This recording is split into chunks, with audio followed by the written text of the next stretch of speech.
이번 시간에는 비상조치 계획에 대해서 알아보도록 하겠습니다.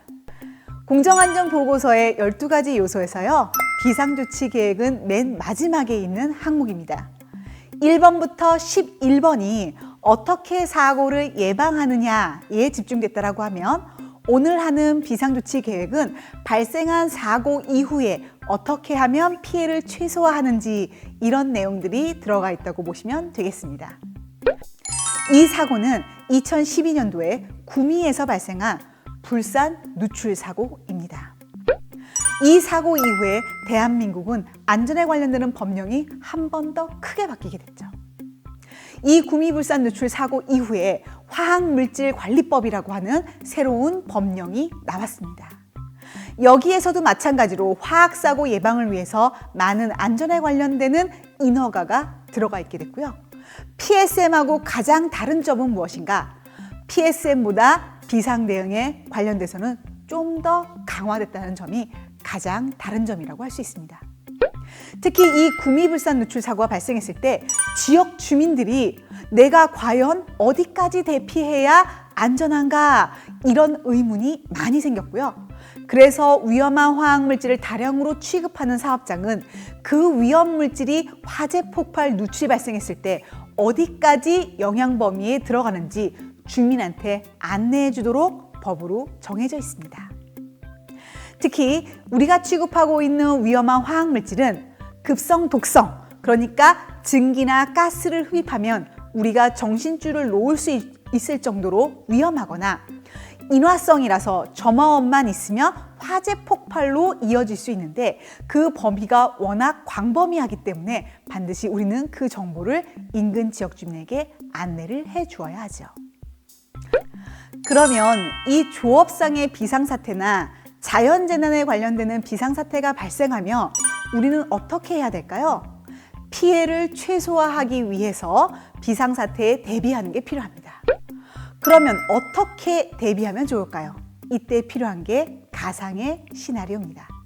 그러니까 우리가 이런 재난이 발생하면 피해를 최소화하기 위해서 미리 시뮬레이션을 하고 이 시뮬레이션에 따라서 행동을 함으로써 피해를 최소화하는 거죠. 이때 가상의 시나리오를 두 가지로 산정합니다.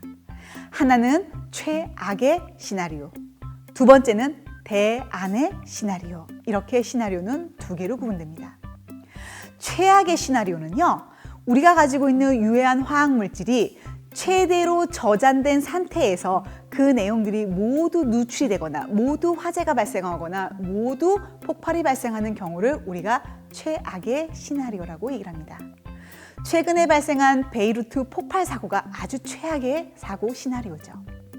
그런데 이런 사고는 발생하는 게 쉽지가 않습니다. 이걸 가지고 대비하기에는 어려움이 있기 때문에 현실적으로 발생 가능한 시나리오가 필요하게 된 거죠. 이게 바로 대안의 시나리오입니다. 대안의 시나리오는요, 최악의 시나리오보다는 약간 현실성이 있습니다. 그러니까 1인치 누출이 발생했을 때 안전장치가 작동되기 전까지의 시간, 혹은 한 번 정도 로딩되는 화학물질의 화재 폭발 누출, 이렇게 실현 가능한 현실성이 있는 시나리오를 우리는 대안의 시나리오라고 하죠. 이 대안의 시나리오를 가지고 우리는 비상대응 훈련을 하게 됩니다. 우리 회사의 비상조치 계획서는 문서로 잘 만들어져 있습니다. 하지만 화학물질에 대한 유해 위험이 달라지거나 혹은 설비가 바뀌면 다시 비상조치 계획을 수립해야 될 수도 있죠.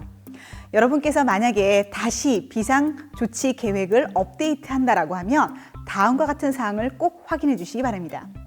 첫 번째는 전 근무자에 대해서 사전 교육이 계획되어 있는지, 특히 비상시에 대피 절차와 비상 대피로가 지정되어 있는지, 대피 전에 공정 설비에 대한 안전 조치를 취해야 할 것들에 대해서 명확하게 기술되어 있는지, 그리고 피해자에 대한 구조, 응급 절차가 마련되어 있는지, 그리고 비상조치 시에 총괄 부서와 조직들은 어떻게 아레날이 정해져 있는지, 그리고 특히 주민 홍보 계획, 이 화학물질의 특성상 화재 폭발 누출로 근로자는 물론이고 인근 지역 주민에게 피해를 입힐 수도 있는데요.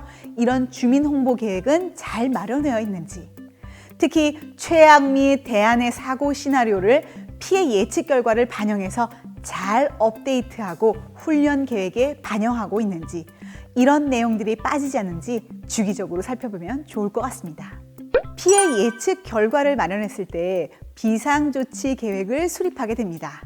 그럼 비상조치 계획을 수립할 때 어떤 점을 확인해야 되는지 한번 확인해 보도록 하겠습니다. 첫 번째, 사고 시나리오에 대한 대피 장소 지정이 명확한지 잘 보고 선정해야 되겠습니다. 특히 최악의 시나리오, 대안의 시나리오가 발생됐을 때 우리가 대피로를 지정하게 되어 있는데요.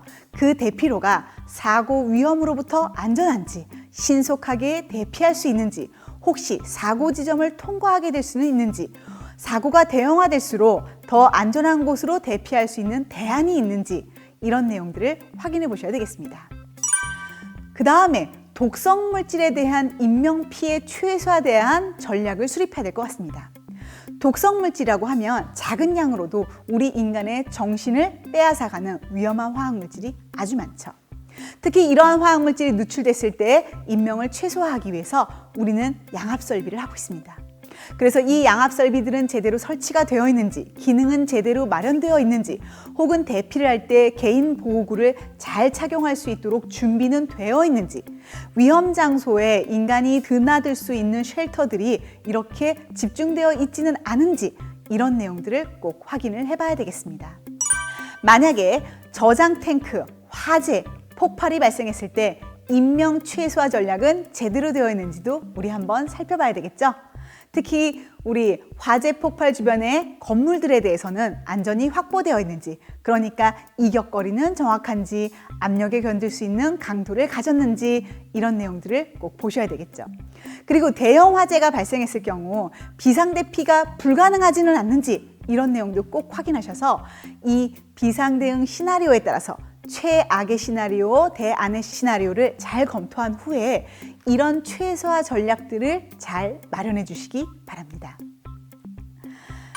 비상조치 계획에 대해서 이해가 되셨나요?